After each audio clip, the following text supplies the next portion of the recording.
बिस्मिल्लाहिर्रहमानिर्रहीम। अल्हम्दुलिल्लाहि रब्बिल आलमीन वस्सलातु वस्सलाम अला रसूलिहिल करीम। अम्मा बाद। रब्बि शुरह ली सदरी वयस्सिर ली अमरी वहलुल उक़दतम मिन लिसानी यफ़क़हू क़ौली। Respected audience, Assalamu alaikum wa rahmatullahi wa barakatuh. May peace, blessings, and mercy of Allah subhanahu wa ta'ala be on all of you and your family. Welcome to Calming Gems class number 5. As you know that this is a class which talks of personality grooming from an Islamic perspective. It is very important to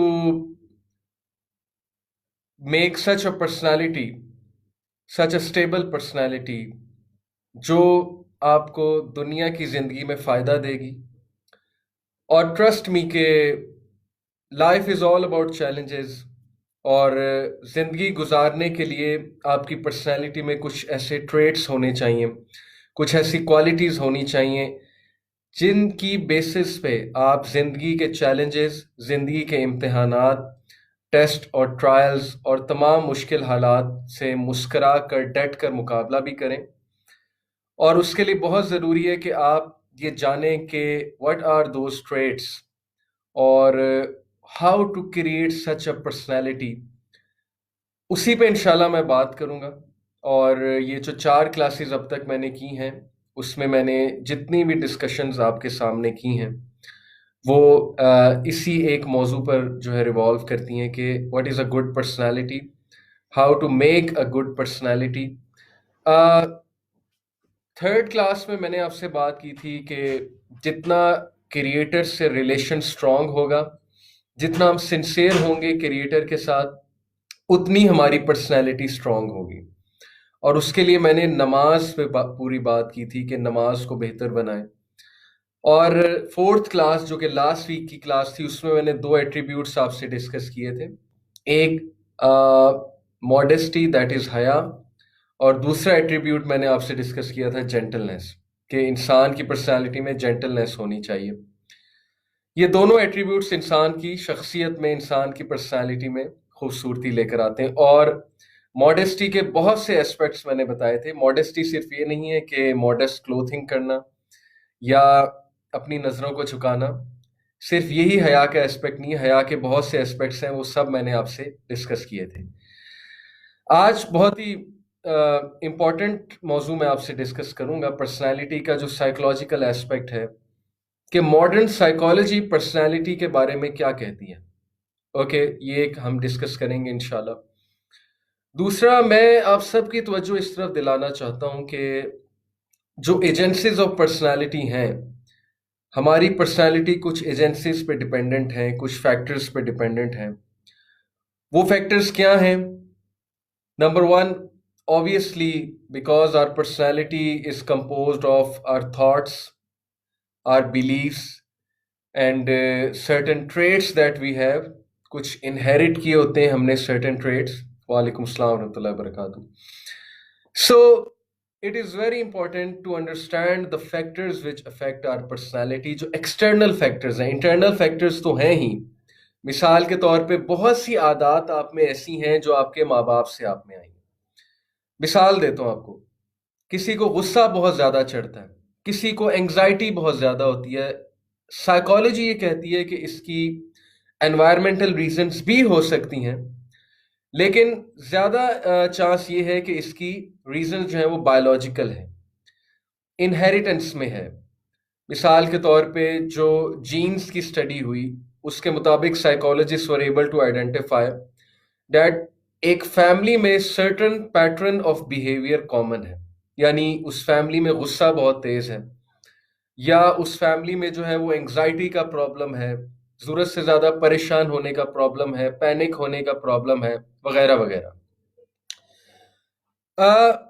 इसीलिए जो inheritance से मसले मसाइल आ रहे हैं, मसले मसाइल कहूँ या कह लें कि जो एट्रीब्यूट्स आ रहे हैं, वो नेचुरल हैं और उनको भी कर्व किया जा सकता है, उनको भी कंट्रोल किया जा सकता है। मैं आपको मिसाल देता हूँ कि मिसाल के तौर पे एक बंदा नेचुरली बहुत काम है, बहुत कूल है, उसको गुस्सा नहीं चढ़ता, तो उसका कोई कमाल नहीं है अगर उसे गुस्सा नहीं चढ़ा, क्योंकि नेचुरली वो ऐसा है। कमाल तो उसका है जिसकी तबीयत में बहुत गुस्सा है, जिसकी तबीयत में टेम्परामेंट कुछ ऐसा है कि उसको बात बात पे जो है वो बहुत शदीद गुस्सा अंदर से आता है, तो वो बंदा जब कंट्रोल करेगा, क्योंकि वो उसका टेस्ट और ट्रायल है, हो सकता है कि उसकी फैमिली में ये टेम्परामेंट इशू हो, इनहेरिटेंस में चला आ रहा हो, तो वो बंदा जब कंट्रोल करेगा तो बात यह है कि उसको दाद देनी चाहिए। और मेरे ख्याल में कि सवाब भी ज़्यादा उसको है, क्योंकि वो अपनी जो अंदर की खामियां हैं जो नेचुरल हैं, ओके, कहीं से आई हैं, उनको वो कंट्रोल करने की कोशिश कर रहा है, तो उसको ज़्यादा सवाब होगा। So we have to understand कि क्या वो फैक्टर्स हैं। बायोलॉजिकल फैक्टर्स तो हैं ही, मैं जो बात कर रहा हूँ एक्सटर्नल फैक्टर्स की करने लगा हूँ आपके साथ। हमारी पर्सनालिटीज को बहुत ज्यादा अफेक्ट करता है media. Number one, what we read, what we see, and what we do. Okay, for example, अभी सोशल मीडिया के एग्जाम्पल लें, तो सोशल मीडिया पे मैं नहीं समझता कि कोई इतनी प्रोडक्टिव डोज हमें दी जा रही है, इल्ला ये कि कोई बहुत अच्छे पेजेस को फॉलो कर रहा है। देखें, the kind of pages you follow on Facebook, they tell a lot about your preferences, your personality, and definitely your thought process.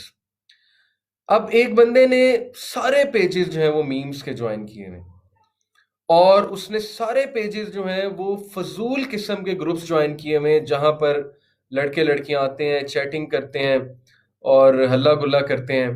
Okay, और उसने सारे के सारे पेजेस वो फजूल किस्म के ज्वाइन किए हुए हैं, जिसमें सिर्फ एंटरटेनमेंट मिल रही है। और वो एंटरटेनमेंट भी कौन सी एंटरटेनमेंट, जो बेहयाई की तरफ ले जाती है, जो आपको सेल्फ ऑब्सेस्ड बनाती है वो एंटरटेनमेंट, और जो आपको सिर्फ ह्यूमर देती है।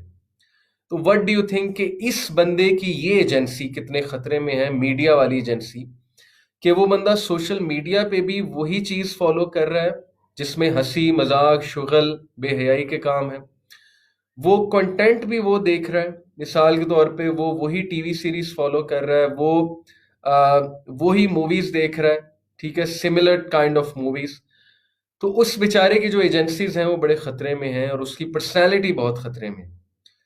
ये चीजें उसके थॉट्स को, उसकी कॉग्निशंस को, उसकी ओवरऑल थिंकिंग को, उसके थॉट प्रोसेस को, उसकी पर्सनैलिटी को इतना अफेक्ट करेंगी कि वो सोच नहीं सकता। और ये लॉजिकल सी बात है ऑब्वियसली कि एक बंदा खाना बुरा खा रहा है तो जाहिर है कि उसको कोई स्टमक की डिजीज हो सकती है। सो डेफिनेटली हमारा माइंड और हमारा हार्ट भी इफेक्ट होता है। जो लिटरेचर वो पढ़ रहा है वो उसे बहुत इफेक्ट करेगा, किस तरह का लिटरेचर वो पढ़ रहा है, किस तरह का कंटेंट वो फॉलो कर रहा है, राइट।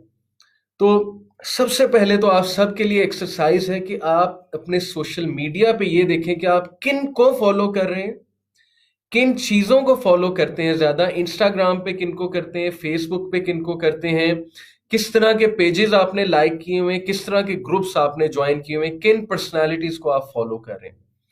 अगर तो बहुत ज्यादा आप सेलिब्रिटीज को फॉलो कर रहे हैं, तो इतना तो कंफर्म है कि उनसे आपको गाने के अलावा या कुछ सेलिब्रिटी लाइफ के अलावा और कुछ नहीं मिलने वाला। वो कौन सा पर्सनालिटी के एक्सपर्ट्स हैं, वो कौन सा मोरालिटी के एक्सपर्ट्स हैं, उनका काम है एंटरटेनमेंट देना, और वो देंगे। अगर आपने बहुत ज्यादा ब्रांड्स को फॉलो किया हुआ है, तो ऑब्वियसली हर टाइम आपको सूट्स नजर आ रहे हैं, ब्रांड्स नजर आ रहे हैं इंस्टाग्राम पे, फेसबुक पे, वगैरह वगैरह। And this is going to instill that desire in you to buy a certain brand if you are following those people who are a show off। अगर आपकी फ्रेंड लिस्ट में ज्यादा वो लोग हैं जो शो ऑफ बहुत हैं, तो वो आप में एक एहसास कमतरी पैदा कर सकते हैं उनका लाइफस्टाइल, हालांकि उनका लाइफस्टाइल फार फ्रॉम दैट है जो वो कि social media is a mirage, it's all fake. So you have to see कि इंस्टाग्राम पे आप क्या फॉलो कर रहे हैं, फेसबुक पे आप क्या फॉलो कर रहे हैं, ट्विटर पे आप क्या फॉलो कर रहे हैं, यूट्यूब पे आप क्या फॉलो कर रहे हैं, क्या सुनते हैं। ये तो आपको खुद जज करना है, इतना तो कंट्रोल आप में होना चाहिए। And I advise you to follow all categories. You should follow religious people, you should follow religious pages, जिससे आपको रिमाइंडर्स आए अच्छे अच्छे लेक्चर्स आप सुने। You should follow some funny pages, मुहज्जब फनी पेजेस, ओके। उस तरह के मीम्स के पेजेस नहीं जिसमें गाली गलोच है, जिसमें बहुत गलीज किस्म की बातें, गंदी किस्म की बातें। You know what I am talking about. तो you have to follow pages which give knowledge of science, technology, okay, positive knowledge. You have to follow current affairs. You have to follow pages which give very good information, वगैरह वगैरह। all these things ये आपको खुद search out करना पड़ेगा, आपको खुद देखना पड़ेगा। अब मसला ये है कि एक एजेंसी है एजुकेशनल इंस्टीट्यूट्स। अब एजुकेशनल इंस्टीट्यूट्स का भी जो माहौल है वो आपके सामने है। वहां पर पढ़ाई कम और मॉडलिंग ज़्यादा होती है। वहां पर जो है वो पढ़ाई कम और डेटिंग ज़्यादा होती है। ये तो अब कोई छुपी हुई बात नहीं है। और ज़्यादातर लोग वहां पर पढ़ने कम और दूसरे काम करने ज़्यादा आते हैं। वहां पर भी कोई अच्छा उस्ताद मिल गया तो अच्छी बात है, अदरवाइज तो वो भी खतरे में है, वो एजेंसी भी खतरे में है। क्योंकि ज़्यादातर काम यही होता है कि हमने फ्रेंड सर्कल में बैठना होता है। वहां बैठकर दो ही टॉपिक्स होते हैं, सॉरी टू से। जो मेल्स हैं उनका टॉपिक एक गर्ल्स होता है, दूसरा या गैजेट्स होते हैं, ठीक है। शोखी मारनी होती है आपस में, एक दूसरे को शो करना होता है ना कि मेरे पास बहुत कुछ है, मेरी लाइफ में तो बहुत कुछ चल रहा है। या फिर यही बातें होती हैं, ब्रेकअप हो गया, या ये बातें हो रही होती हैं कि फलानी मूवी या फलानी टीवी सीरीज वगैरह वगैरह। जाहिर है हमने सरवाइव करने के लिए, अब ये सोसाइटी ऐसी बन चुकी है कि इसमें सरवाइव करने के लिए जब तक गेम ऑफ थ्रोन्स नहीं देखेंगे तब तक आपकी उस सो कॉल्ड कूल सर्कल में एंट्री नहीं होगी, राइट। और जब तक आप वो चीज़ें फॉलो नहीं करेंगे जो सब फॉलो कर रहे हैं, ठीक है, लाइक अ शीप, तो तब तक आपकी उस जगह पे एंट्री नहीं होगी। तो यही डिस्कशन चल रही होती हैं। तो what do you think, in discussion से आपकी पर्सनैलिटी ऐसी ग्रो करेगी कि कल को आपको कोई प्रॉब्लम आए लाइफ में, आप किसी चैलेंज को फेस करें, किसी चैलेंजिंग सिचुएशन को फेस करें, तो क्या आप में वो लाइफ स्किल्स होंगे कि आप उस चैलेंज का मुकाबला कर सकें, या आप एस्केपिस्ट होंगे? मेरा तो ख्याल है कि ऐसी पर्सनैलिटी एस्केपिज्म की तरफ जाएगी, और एस्केपिज्म ही है। आप खुद देख लें कि लोग को कोई असाइनमेंट आए या उनको कोई एग्जाम आ रहा हो, तो बजाय कि अब वो उसका उस स्ट्रेस को बर्दाश्त करने के, स्ट्रेसफुल सिचुएशन में जब लोग जाते हैं, जब उनकी शादियां होती हैं, तो जाहिर है कि that is something which is going to put responsibilities upon you. फिर जब वो एक स्ट्रेसफुल सिचुएशन में जाते हैं तो चूंकि उनकी पर्सनैलिटीज बहुत ईजी गोइंग बन चुकी होती हैं, जो मैं आज डिस्कस करूंगा कि ईजी गोइंग पर्सनैलिटी क्या होती है। उनकी पर्सनैलिटीज इतनी शॉर्टकट्स की आदी हो चुकी होती हैं कि अब वो रिस्पॉन्सिबिलिटी निभाने वाले ही नहीं होते, और उस स्ट्रेस को वो बियर ही नहीं कर पाते। उस स्ट्रेस को बियर ना करने की वजह से वो डिप्रेशन में जाते हैं, एंग्जाइटी होती है उन्हें, और वो क्या, एस्केपिज्म की तरफ जाते हैं। More and more entertainment. जैसे एक बंदा जिसे ड्रग्स की आदत हो जाए ना, वो ड्रग्स ड्रग्स बार बार क्यों लेता है? वो ड्रग्स बार बार इसलिए लेता है कि मुझे वो चीज़ याद ना है कि मैं कितने मेस में हूँ। I don't want to even remind myself of what a mess I am in. So that's why that person is going to take lots and lots of drugs, ताकि वो उस एक्सटेसी की हालत में रहे, उस जो है वो यूफोरिया की हालत में रहे, उस हाई स्टेट में रहे कि बस जी। तो यही हाल हमारा हो चुका है कि हम बजाय के मेहनत करने के, बजाय के काम को फुलफिल करने के, बजाय के असाइनमेंट्स को फुलफिल करने के, हम क्या कर रहे हैं, हम टाइम पे टाइम ज़ाया किए जा रहे हैं, हम और एंटरटेनमेंट अपने आप को दे जा रहे हैं। और फिर एक वक्त आता है हम कहते हैं कि लीव एवरीथिंग, भाड़ में गई सारी चीज़ें, मैं तो मज़ा करूंगा, मैं तो चिल करूंगा। और फिर वो चिल करते करते हमें ये नहीं एहसास होता कि कितनी देर हो जाती है, और बहुत सी चीज़ें सीखना रह जाती हैं, बहुत सी चीज़ें जो है वो करना रह जाती हैं। और एंड में जब मसले मसाइल हमारे ऊपर आते हैं, फिर हम काउंसलर्स की तरफ भागते हैं, फिर हम जो है वो मोटिवेशनल स्पीकर्स की तरफ भागते हैं कि अब उनके कोई लेक्चर सुने, उनसे हमें कोई मोटिवेशन मिले। लेकिन हम ये नहीं देख रहे कि प्रॉब्लम स्टार्ट कहाँ से हुई है और प्रॉब्लम का असल में सोल्यूशन क्या है। मोटिवेशनल स्पीकर्स के पास कोई सोल्यूशन नहीं है आपका। टू बी ऑनेस्ट, मैंने बहुत मोटिवेशनल स्पीकर सुने, वो मैक्सिमम आपको एक दिन के लिए, 2 दिन के लिए मोटिवेट कर देंगे। आप में एक चिंगारी, जैसे वो एक कोका कोला की बोतल को हम हिलाएं तो वो झाग बनती है अचानक से, और वो झाग फिर बैठ जाती है। सो सिमिलर मोटिवेशनल स्पीकर्स को सुन के आप बड़े पंप अप फील करेंगे, लेकिन मसला वहीं का वहीं है। मसला वहीं का वहीं इसलिए क्योंकि पर्सनैलिटी में वो ट्रेड्स आ चुकी हैं पर्सनालिटी में वो चीज़ें इस तरह से एम्बेड हो चुकी हैं कि अब हर मसले के आगे आपका वही एटीट्यूड होगा, और रिपीटेडली आप वही मिस्टेक्स करते जाएंगे, वही मिस्टेक्स करते जाएंगे। आप एक चीज़ को कंसिस्टेंटली फॉलो करना चाहेंगे, आप नहीं कर सकेंगे। वाई? बिकॉज आप अपने आप को डोज ही ठीक नहीं दे रहे। आपके हाथ में इतना तो है ना कि आपने अपने आप को डोज क्या देनी है, या आप इतने बेबस हो चुके हैं कि जिस तरह एक एडिक्ट इतना बेबस हो चुका होता है कि उसके हाथ से चीजें निकल जाती हैं। मेरा नहीं ख्याल कि उस लेवल पे कोई पहुंचा होगा, इल्ला ये कि कोई बहुत ही एक्सट्रीम लेवल पे पहुंच गया हो। लेकिन आपके हाथ में इतना तो है ना कि आप ये चॉइसेस तो कर सकते हैं ना कि मैं किन पेजेस को फॉलो करूं, मैं किन लोगों को फॉलो करूं, मेरे इर्द गिर्द क्या चीज़ें होनी चाहिए, और मैं कौन सी टीवी सीरीज देखूं, मैं कौन सा मटेरियल अपने माइंड को दूं, मैं कौन सा लिटरेचर पढूं, वगैरह वगैरह, so on and so fourth. So it's all about the choices. हमारी यूथ को तो इतनी तौफीक नहीं है, इतना टाइम नहीं है। उनके लिए जो है वो बस यही मीम्स होती हैं, वो जो लड्डन जाफरी है उसी की मीम्स वो देखते रहते हैं, उसी की वीडियोस वो शेयर करते रहते हैं, और ये उनकी एंटरटेनमेंट है। इसी तरह उनका दिन गुजरता है, कोई प्रोडक्टिव चीज़ नहीं होती है, और कोई स्किल जो है उसका नॉलेज नहीं है। यूनिवर्सिटी स्टूडेंट्स को आप उनका इंटरव्यू लेकर देख लें, उनसे सिर्फ लीडरशिप की डेफिनेशन पूछ लें, उनसे सिर्फ ये पूछ लें कि लाइफ स्किल्स क्या होते हैं, उनसे पर्सनालिटी के बारे में पूछ लें, आपको पता लग जाएगा कि कितना नॉलेज है माशाल्लाह हमारे स्टूडेंट्स को। और ऑन दी अदर हैंड आप उनसे ये पूछ लें कि आजकल कौन सी मीम जो है वो इन है, और कौन सा ट्रेंड जो है वो इन है, और लड्डन जाफरी कौन है और फलाना कौन है, तो वो उसका फरफर आपको बताएंगे, सब कुछ बताएंगे, आपके साथ शेयर भी करेंगे। एनीवे, मजाक तो जाहिर है कि चलता रहता है, और ऐसी मीम्स जो हैं वो जाहिर है इंसान कुछ वक्त रिलैक्स होने के लिए देख लेता है। लेकिन मेरा पॉइंट ये है कि जब ये चीज़ें प्रेफरेंस बन जाएं आपकी, और आप इन्हीं चीज़ों को फॉलो कर रहे हैं, तो डेफिनेटली ये आपकी पर्सनैलिटी में कुछ ग्रो नहीं कर रही, सिवाय आपको डोपामीन देने के, सिवाय आपको मज़ा देने के, जो मज़ा हमें चाहिए। तो अगर तो मज़ा ही लेना है तो फिर ठीक है, फिर लाइफ में बहुत ठोकरें खानी पड़ेंगी, फिर लाइफ में बहुत सफ़र करना पड़ेगा, because of the choices we have made. So एक ट्रेट होता है, स्पेशल ट्रेट होता है सक्सेसफुल लोगों की पर्सनैलिटी में। उस ट्रेट को हम कहते हैं deferred gratified pattern. Okay, DGP, deferred gratified pattern. आप जितने भी वर्ल्ड के लीडर्स गुजरे हैं उनकी पर्सनालिटीज को स्टडी करें फ्रॉम अ साइकोलॉजिकल एस्पेक्ट, और जितने भी ऐसे लोग गुजरे जिन्होंने दुनिया के लिए बहुत बड़ा काम किया या जो सक्सेसफुल हुए, उनमें ये खास पैटर्न होता है। What is deferred gratified pattern? It means कि अपनी ग्रेटिफिकेशंस को, अपनी ख्वाहिशात को, अपनी ऐसी ख्वाहिशात को जो इंस्टेंट है कि मुझे अभी ये करना है, मुझे अभी ये खाना है।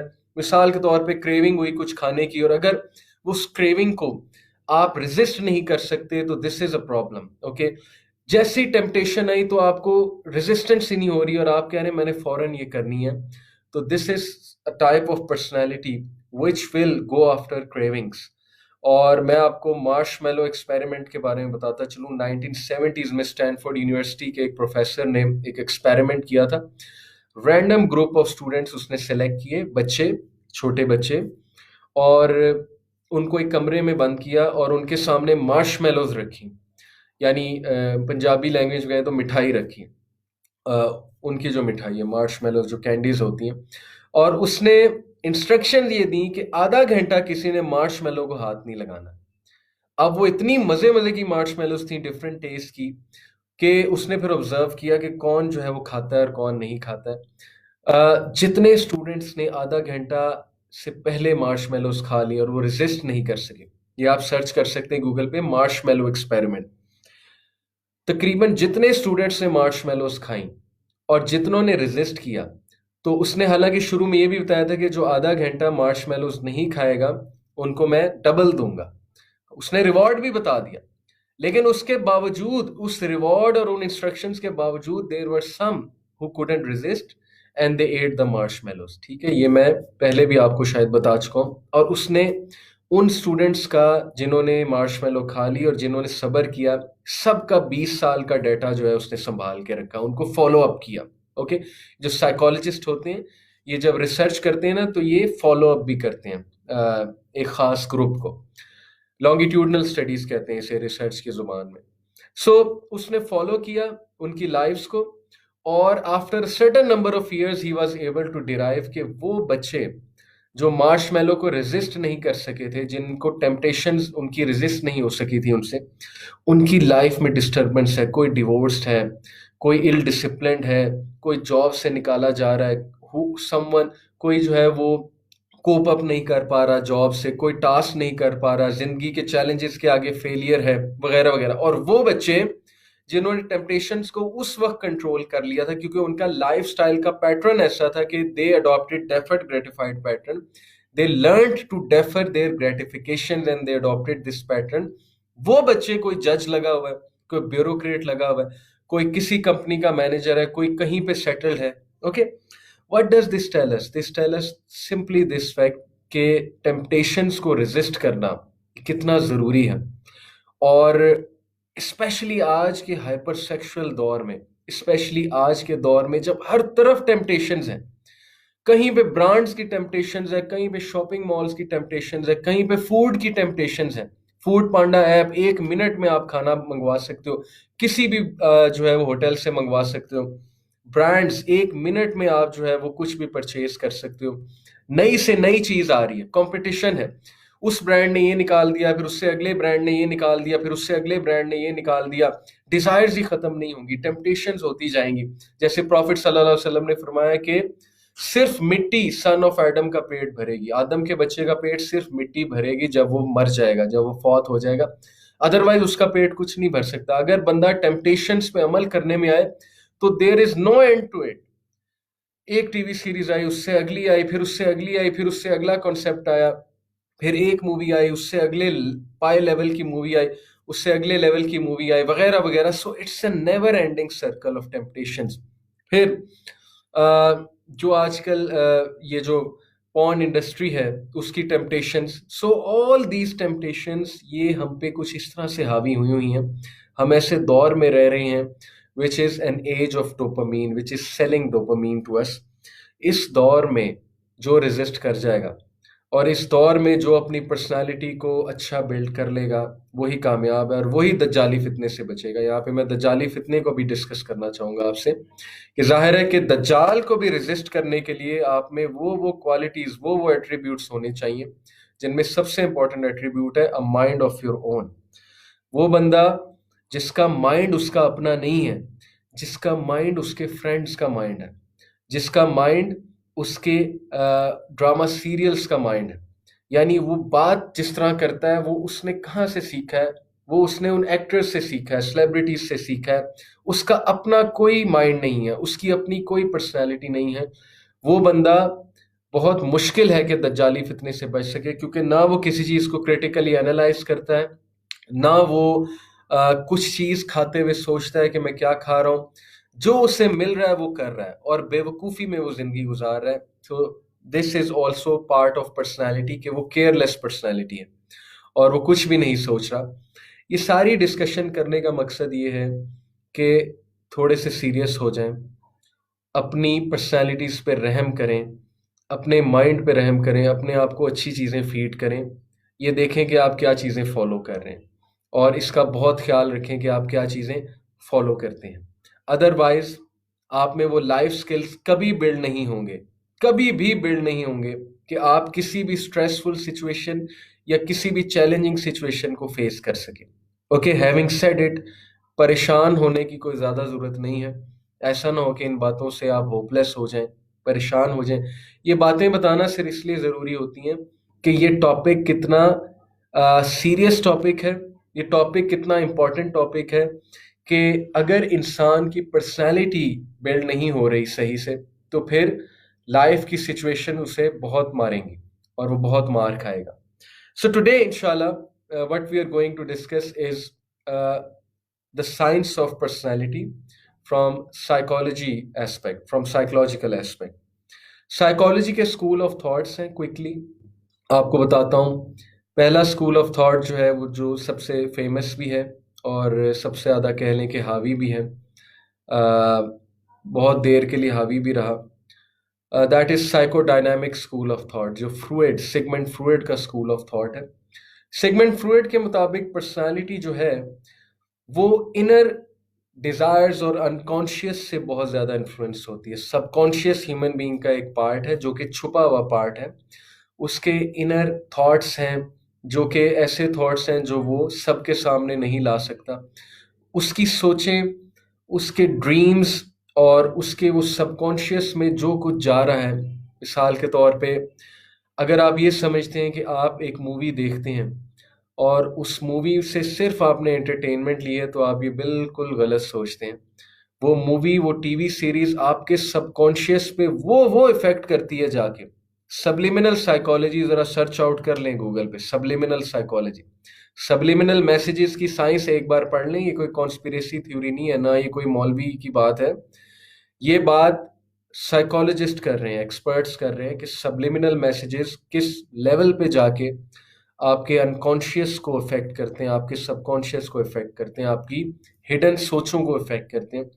और जाहिर है कि फिर वो सबकॉन्शियस पर्सनैलिटी में भी शो होता है। एक इंसान जो है वो चिड़चिड़ा होने लग जाता है, एक इंसान जो है वो सुस्त होने लग जाता है बैठे बैठे, एक इंसान जो है वो सोच सोच के, जाहिर है जो ईवल उसके अंदर जा रहा है, तो आपका क्या ख्याल है, वो उसकी पर्सनैलिटी में नहीं आएगा? वो उसके थॉट्स को अफेक्ट नहीं करेगा? 100% करेगा। तो ये स्कूल ऑफ थॉट ये कहता है कि हमारा सबकॉन्शियस जो कि हिडन पोर्शन है, और उसने एग्जांपल कुछ इस तरह से दी कि जैसे एक आइसबर्ग है, उसकी जो टिप है वो समंदर के बाहर है, सी के बाहर है, और जो नीचे है वो बहुत ज़्यादा पोर्शन है। तो वो वाला जो पोर्शन है वो असल में अनकॉन्शियस फोर्सेस हैं, अनकॉन्शियस थॉट्स हैं, वो सबकॉन्शियस है इंसान का। और वो कहाँ से सबकॉन्शियस बिल्ड हो रहा है, जो चीज़ें वो पढ़ रहा है, जो चीज़ें वो देख रहा है, वो सब हमारे सबकॉन्शियस में जा रहा है। जैसे मिसाल के तौर पे मैं अभी आपसे बात कर रहा हूँ, अगर आप पे इफेक्ट नहीं भी हो रहा, इस लेक्चर के बाद मैं नहीं एक्सपेक्ट करता कि आप 100% इन बातों पे अमल करने लग जाएंगे, लेकिन आपके सबकॉन्शियस में ये बातें जा रही हैं, और कभी ना कभी ये सबकॉन्शियस की बातें आपको इफेक्ट जरूर करेंगी, स्पेशली जब इनकी जरूरत होगी। ये जरूर आपको याद भी आ जाएंगी और आपको आपकी पर्सनैलिटी को इफेक्ट भी करेंगी। ओके, सो उसने जो एक और बात की वो ये थी कि चाइल्डहुड एक्सपीरियंसेस बहुत इफेक्ट करते हैं हमारी पर्सनालिटी को। इसलिए बहुत ज़रूरी है कि चाइल्ड डेवलपमेंट बहुत अच्छी हुई हो। उसके लिए उसने जो 5 स्टेजेस बताई, वो उसमें डिटेल में जाने की ज़रूरत नहीं है। साइकोसेक्सुअल स्टेजेस हैं, उसको मैं स्किप करूंगा। लेकिन उसने जो बेसिकली पर्सनालिटी के 3 पार्ट्स बताए, id, ego, super ego, id I D, ego E G O and super ego. वो उसने क्या बताया कि ईद जो है वो रॉ पार्ट है इंसान का। मिसाल के तौर पे एक बंदा चाइल्डिश एक्ट करता है, वो बड़ा हो चुका है लेकिन अभी तक वो उसकी चाइल्डिश डिजायर्स हैं, उसका बिहेवियर चाइल्डिश है। चाइल्ड का क्या बिहेवियर होता है कि बच्चा सिर्फ अपना सोचता है, बच्चे को हर चीज चाहिए। बच्चे में ये अकल नहीं है कि ये चीज मेरे लिए नुकसानदेह है, ये चीज मेरे लिए फायदेमंद है। उसकी पर्सनैलिटी ये है कि बस मुझे हर चीज चाहिए, और जो मुझे देगा वो मेरा दोस्त है, और जो मुझे नहीं देगा तो वो मेरा खैर खा नहीं है। हालांकि वो ये नहीं देख सकता कि जो मुझे नहीं दे रहा वो भी किसी न किसी सेंस में मेरा खैर ख्वाह है, क्योंकि वो मुझे हार्मफुल चीज से दूर कर रहा है। बट एनीवे, बच्चे को एहसास नहीं होता। कुछ लोगों की पर्सनैलिटी अभी तक बच्चों वाली है, यानी उन्हें गुस्सा भी बच्चों वाला आता है, उन्हें जो है वो डिजायर्स भी उनकी बच्चों वाली हैं, और उनका जो टेम्परामेंट है वो भी अभी तक बच्चों वाला है। इसका मतलब है कि उनका पर्सनैलिटी लेवल अभी तक ईद पे है। ये मैं आपको फ्रूइड का व्यू बता रहा हूँ, ठीक है।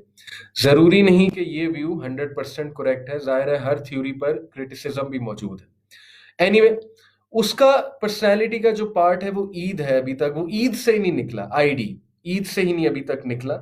वो ईगो और सुपर ईगो की तरफ गया नहीं है, या ईगो और सुपर ईगो जो है वो डोरमेंट है। जहां तक बात है कि सुपर ईगो उसके मुताबिक इंसान का वो एस्पेक्ट है पर्सनालिटी का जो उसे अनरियलिस्टिक बातें करवाता है उसके मुताबिक।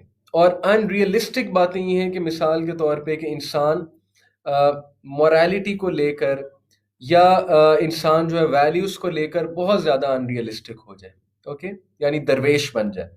तो उसने कहा कि ईद और सुपर ईगो को जो चीज सेट करती है वो ईगो है। ईगो रियलिस्टिक होती है, और ईगो जो है वो इंसान को एक कंपोज्ड वे में एक्ट करवाती है। ये उसका व्यू है। ओके, मैंने आपको सिर्फ उसका व्यू बताया कि ईद, ईगो और सुपर ईगो। तो ये सारी चीज़ें हमारी पर्सनैलिटी को अफेक्ट करती हैं। मिसाल के तौर पे जो बंदा सुपर ईगो में है और उसकी सुपर ईगो उस पे हावी है, तो वो बंदा ज़रूरत से ज़्यादा अच्छा होगा, अकॉर्डिंग टू हिम। ओके, वो बंदा ज़रूरत से ज़्यादा अनरियलिस्टिक होगा। ये कोई इस्लामिक पर्सपेक्टिव नहीं है, ये मैं आपको सिर्फ साइकोलॉजी के कुछ पर्सपेक्टिव्स बता के एंड में जो डिस्कशंस करूंगा उस पे आप गौर कीजिएगा। एनीवे, आगे चलते हैं। तो बहरहाल ये है साइकोडायनामिक थ्योरी ऑफ पर्सनालिटी कि हमारे चाइल्डहुड के एक्सपीरियंसेस हमें बहुत इफेक्ट करते हैं और हमारे थॉट्स और हमारी अनकॉन्शियस पार्ट जो है माइंड का, वो हमारी पर्सनालिटी को डायरेक्ट करता है असल में। ओके, और वो अनकॉन्शियस माइंड जो कि सबकॉन्शियस का हिस्सा है, वो बिल्ड हो रहा होता है। जो भी चीज़ें हम देख रहे होते हैं, जो भी चीज़ें हम ऑब्जर्व कर रहे होते हैं, तो उस हमारे सबकॉन्शियस में जा रही होती हैं और अल्टीमेटली वो चीज़ अफेक्ट। इसको मैं इस्लामिक साइंस में अगर बयान करूं तो वसवसे, जो वसवसे इंसान को आते हैं, और अगर उन वसवसों को वो एंटरटेन करने लग जाए। हर वसवसा एंटरटेन करने वाला भी नहीं होता, ये भी बात आप समझ लें। कुछ लोग हर वसवसे को एंटरटेन करते हैं। तो भाई वसवसा होता ये जिसे वार्ड ऑफ करना होता है औज़ बिल्लाह पढ़ के। मुझे कितने वसवसे आते हैं, लोगों को कितने वसवसे आते हैं, ठीक है, सबको वसवसे आते हैं। अब ये तो मतलब नहीं है ना कि इंसान अपने वसवसों को एंटरटेन करने लग जाए। जब एंटरटेन करेगा तो शैतान मजीद उस पर हावी होगा। तो हम जुबान पे जब हर वसवसा, हर नेगेटिव थॉट ले आते हैं बजाय कि उसे वार्ड ऑफ करने के, तो ये चीज़ फिर हमारे लिए नुकसानदेह होती है। एनीवे, ये तो साइकोडायनामिक अप्रोच है। बिहेवियरल अप्रोच टू पर्सनैलिटी है कि इंसान का एनवायरनमेंट उसे बहुत ज़्यादा अफेक्ट करता है। और जो बिहेवियरल साइकोलॉजिस्ट गुजरे उन्होंने तो टोटली इनकार किया है सबकॉन्शियस का भी, अनकॉन्शियस फोर्सेस का भी। उन्होंने बायोलॉजिकल कॉजेज का भी इनकार किया। उन्होंने कहा है कि मुझे दो ट्विन्स दें। वो एक जो साइकोलॉजिस्ट था आइवन पावलोव गालिबन, उसने ये कहा था कि मुझे आप दो ट्विन्स दें, एक को मैं चोर बना के दिखाऊंगा, बुली बनाकर दिखाऊंगा, गैंगस्टर बनाकर दिखाऊंगा, एक को मैं डॉक्टर बनाकर दिखाऊंगा। क्यों? दोनों का माहौल मैं डिफरेंट रखूंगा, यानी उसने क्लेम किया। और I think there were certain experiments as well. उसने इससे ये साबित करने की कोशिश की कि सिर्फ और सिर्फ एनवायरनमेंट इंसान को इफेक्ट करता है, उसका एनवायरनमेंट उसे इफेक्ट करता है। तो yes, this is a useful theory as well. Definitely इंसान का एनवायरनमेंट उसकी पर्सनैलिटी को बहुत इफेक्ट करता है। आप खुद देख लें, जब आप ऐसे लोगों में रहें, ऐसे दोस्तों में रहें जो बहुत ज़्यादा हंसी मजाक के आती हैं, आपकी पर्सनैलिटी भी वैसी बन जाएगी, नॉन सीरियस सी बन जाएगी। जब आप थीटों में रहना शुरू कर दें, जिन्हें थीटे कहते हैं, जो सीरियस किस्म के स्टूडेंट्स होते हैं, आप वैसे एट्रीब्यूट्स आप में आने लग जाएंगे। आपकी अचानक आदत बदलना शुरू हो जाएंगी। आप जिस इंस्टीट्यूट को ज्वाइन करेंगे उस इंस्टीट्यूट का क्या कल्चर है, जिस सेक्टर को आप ज्वाइन करेंगे, जिस कंपनी को आप ज्वाइन करेंगे, उस कंपनी का क्या कल्चर है, उस कल्चर के मुताबिक आपकी पर्सनैलिटी शेप अप होनी शुरू हो जाएगी। ये तो ऑब्वियस सी बात है। सो यस, एनवायरनमेंट भी इंसान की पर्सनैलिटी को अफेक्ट करता है। इसीलिए घरों का माहौल बहुत ज़रूरी, घरों का माहौल अच्छा हो। मैं आपको एक बड़ी इंटरेस्टिंग बात बताने वाला हूं, गौर से सुनिएगा। अमेरिका में एक रिसर्च हुई और वो रिसर्च ऐसी थी कि उन्होंने आई थिंक 1200 बच्चों के ऊपर ये रिसर्च की। गरीब के बच्चे भी थे, अमीर के बच्चे भी थे, यानी सोशो इकोनॉमिक कंडीशन जिनकी पुअर थी वो बच्चे भी थे और जिनकी सोशो इकोनॉमिक कंडीशन हायर थी वो भी उसमें थे। And they saw their brain scans, MRI scans, and somehow they were able to identify के गरीब का जो बच्चा है, सोशो इकोनॉमिक कंडीशन जिसकी पुअर है या जो लोअर क्लास से आ रहा है बच्चा, वो बच्चा हर वक्त इमरजेंसी सिचुएशन में है, जिसकी वजह से उसका कोर्टिसोल जो हार्मोन है वो रिलीज हो रहा है। Cortisol hormone is the emergency hormone which prepares us for emergency situations. उसका वो बहुत ज्यादा रिलीज होता है क्योंकि उसमें फियर बहुत ज्यादा है उस बच्चे में। उस बच्चे में क्यों इतना फियर है? क्योंकि लोअर क्लास में ज्यादातर फैमिली कल्चर जो है वो कुछ ऐसा होता है कि हर वक्त घर में लड़ाई हो रही होती है। और पाकिस्तानी कल्चर में, अल्लाह माफ करे, माँ और बाप में लड़ाई आपस में, माँ बाप बच्चों के सामने लड़ रहे होते हैं, छोटे से बच्चे के सामने। बाप जब चला जाता है तो वालिदा इन सम केसेस पॉइजन करती है उस बच्चे को, बाप के बारे में, बाप के खानदान के बारे में। छोटा सा बच्चा फैमिली पॉलिटिक्स की बातें सुन रहा है, छोटा सा बच्चा जिसकी अभी खेलने की उम्र है, वो उस माहौल का शिकार हो चुका है कि वो बेचारा हर वक्त ये सुन रहा है कि माँ ऐसी है या बाप ऐसा है या भाई बड़ा भाई ऐसा है, या रिश्तेदारों की बुराइयां सुन रहा है, या लोअर क्लास में कभी कोई मसला आ गया, कभी पानी आना बंद हो गया, कभी जो है वो राशन आना बंद हो गया, कभी कुछ हो गया, कभी कुछ हो गया। तो घरों का माहौल वो नहीं है जो सोशो इकोनॉमिक कंडीशन जिनकी अपर लेवल पे आती हैं उनका जैसा घरों का माहौल है, जिस वजह से उस बेचारे का हर वक्त कोर्टिसोल रिलीज हो रहा है, और ज़्यादा मिकदार कोर्टिसोल की है। उसकी वजह से थायरॉक्सिन जो ग्रोथ हार्मोन है वो रुक रहा है, क्योंकि कोर्टिसोल जब रिलीज होता है तो थायरॉक्सिन की ग्रोथ जो है वो थायरॉक्सिन जो है वो निकलना बंद हो जाता है। तो वो बेचारे का चूंकि थायरॉक्सिन नहीं निकल रहा तो उसकी mental growth as well as physical growth hamper हो रही है। इसीलिए आपने देखा होगा कि जो ये सोशो इकोनॉमिक कंडीशन जिसकी जो एलीट क्लास है, जो अपर क्लास है, वो फिजिकली भी फिट होते हैं, और जाहिर है कि उनकी मेंटल ग्रोथ और उनका आईक्यू भी कुछ बेहतर होता है। ओके, इल्ला ये कि exceptional situations are there, definitely there, but usually यही होता है कि उनकी ये दो चीजें जो है वो बेहतर होती हैं लोअर क्लास से। रीजन क्या है? रीजन ये कि उनको खाने पीने को मिल रहा है, उनके घरों में टेंशन वाला माहौल नहीं है, कुछ एजुकेशन की वजह से वहां पर वो ये जहालत भी नहीं है कि माँ बाप में आपस में बच्चों के सामने इख्तलाफ होता हो, लड़ाई होती हो, एक दूसरे को कोसना होता हो, रिश्तेदारों की बातें होती हो, फैमिली पॉलिटिक्स होती हो, वगैरह वगैरह। इसलिए एनवायरनमेंट बहुत अफेक्ट करता है हमारी पर्सनैलिटीज को। वो लोग जो ऐसे एनवायरनमेंट से आ रहे हैं जहाँ हर वक्त बचपन में उन्होंने लड़ाइयाँ देखी हैं, उनकी पर्सनैलिटीज में फियर और इनसिक्योरिटीज बहुत ज़्यादा होती हैं। हैविंग सेड इट, परेशान नहीं होना। मैं ऐसे ऐसे चीतों को भी जानता हूँ जो ऐसे बैकग्राउंड से आ रहे हैं, लेकिन अब वो चीते हैं। अब उनकी अपनी फैमिली का कल्चर बहुत ही ज़बरदस्त है। उन्होंने अपने आप को इस बात पे डिस्करेज या डिमोटिवेट नहीं होने दिया कि चूंकि मैं ऐसी फैमिली से आ रहा हूँ या चूंकि मैं ऐसे बैकग्राउंड से आ रहा हूँ लिहाजा मैं तो गया। वो हर वक्त तकदीर को या माँ बाप को नहीं कोसते रहते। ये भी गलत बात है कि माँ बाप को कोसते रहना, फैमिली एनवायरनमेंट को कोसते रहना कि नहीं जी मैं तो आए ऐसे एनवायरनमेंट से हूँ, हमारे घर में तो सुकून ही कभी नहीं था, वगैरह वगैरह। मेरी पर्सनैलिटी में तो अब फियर और इनसिक्योरिटीज बिल्ड हो चुकी हैं। बिल्कुल बिल्ड हो चुकी हैं, लेकिन उसका हल भी तो हमने निकालना है ना, उसको सॉल्व भी तो हमने करना है। तो आप सोल्यूशन की तरफ आएंगे, आप सॉल्व करने की तरफ आएंगे।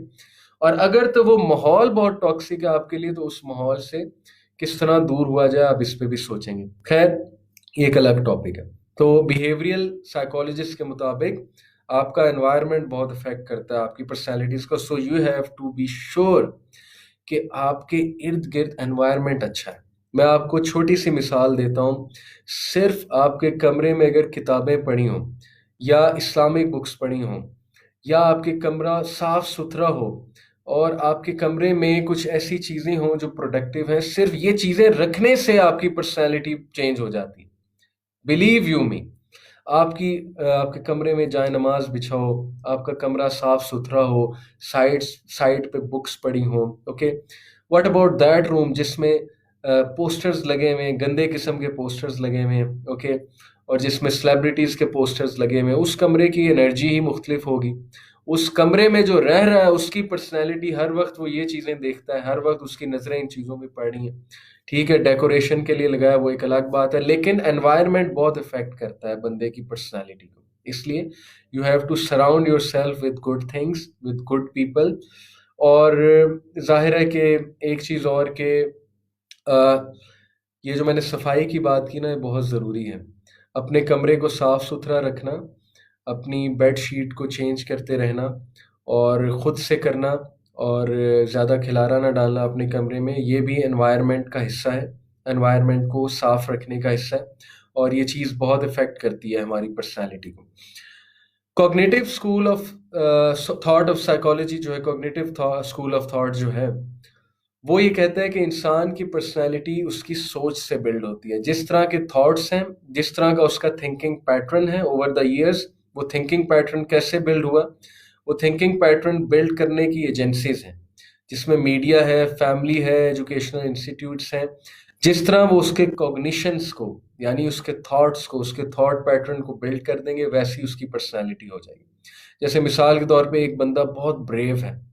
वो ब्रेव इसलिए क्योंकि वो बचपन से ब्रेव लोगों की स्टोरीज पढ़ता है, बचपन से उसके पेरेंट्स उसे ब्रेव लोग आइडियल बनाते आए हैं। ओके, सो उसकी पर्सनालिटी में रिस्क टेकिंग बहुत है, ब्रेवरी बहुत ज़्यादा है, उसका थॉट पैटर्न जो है वो ब्रेवरी की तरफ माइल है। ओके, इसी तरह सिमिलरली एक बंदा जो है बहुत कंपोज्ड है। वो कंपोज्ड इसलिए क्योंकि उसकी कॉग्निशंस, उसके अंदर का जो मैकेनिज्म है, जो थॉट प्रोसेस है, वो बहुत जल्दी उसे कंपोज कर देता है। ओके, इंटरप्रिटेशंस करके, रीजनिंग देकर, वगैरह वगैरह, because that person since childhood has been thinking a lot, and that person is somehow able to find solution to different problems because उसके पेरेंट्स ने उसे चैलेंजिंग सिचुएशंस में डाला था, और उसे ऐसे इंस्टीट्यूट्स में डाला था या ऐसी सिचुएशंस में डाला था कि this person knows how to do problem solving. Again, इसका ये मतलब नहीं कि अब आपके साथ या हमारे साथ नहीं हुआ तो हम तकदीर को ब्लेम करने लग जाएं कि ये क्या बात हुई। There is always a start. Okay, ये सारी चीज़ें ठीक हो जाती हैं, इंसान की पर्सनैलिटी कीप्स ऑन चेंजिंग। कुछ चीज़ें ऐसी हैं जो एम्बेडेड रहती हैं आपकी पर्सनैलिटी में, लेकिन वो कर्ब हो जाती हैं, वो डोरमेंट हो जाती हैं। So cognitive school of thought जो है, इसके मुताबिक कॉग्निशंस बहुत इफेक्ट करती हैं। If you are amongst positive people who are talking positively, who are giving positive things to you, your personality will become positive. If you are amongst hopeless people, negative people, okay, you're always talking negatively, या फजूल किस्म के लोग जो जिनके पास कोई topic नहीं है सिवाय लड़की के या सिवाय जो है वो ब्रांड्स के और गैजेट्स के, तो फिर आपकी पर्सनैलिटी, आपके थॉट्स जो बनेंगे वो आपको बेहतर पता है। सो इसीलिए बहुत ज़रूरी है कि अपना जो आपका फेसबुक का होम पेज है, जो आपकी वॉल है, वहाँ पर आप ऐसे लोगों को फॉलो करें जो पॉजिटिव हैं। ऐसे लोगों को फॉलो ना करें जो सोशल मीडिया को कंट्रोल नहीं कर पा रहे हो। जैसे कि एक मिसाल है ना कि मिसाल मैं खैर देना नहीं चाहता, थोड़ी ऑफेंसिव हो जाएगी, लेकिन मेरा कहने का मतलब ये है कि ऐसे लोग के पास अब सोशल मीडिया आ चुका है जिनको ना कोई नॉलेज है, ना उनको कमेंट्स देने आते हैं, बस they just like to talk. कोई पॉलिटिकल इशू होगा उनका स्टेटस आएगा, कोई इकोनॉमिक इशू होगा उनका स्टेटस आएगा, कोई सोशल इशू होगा उनका स्टेटस आएगा।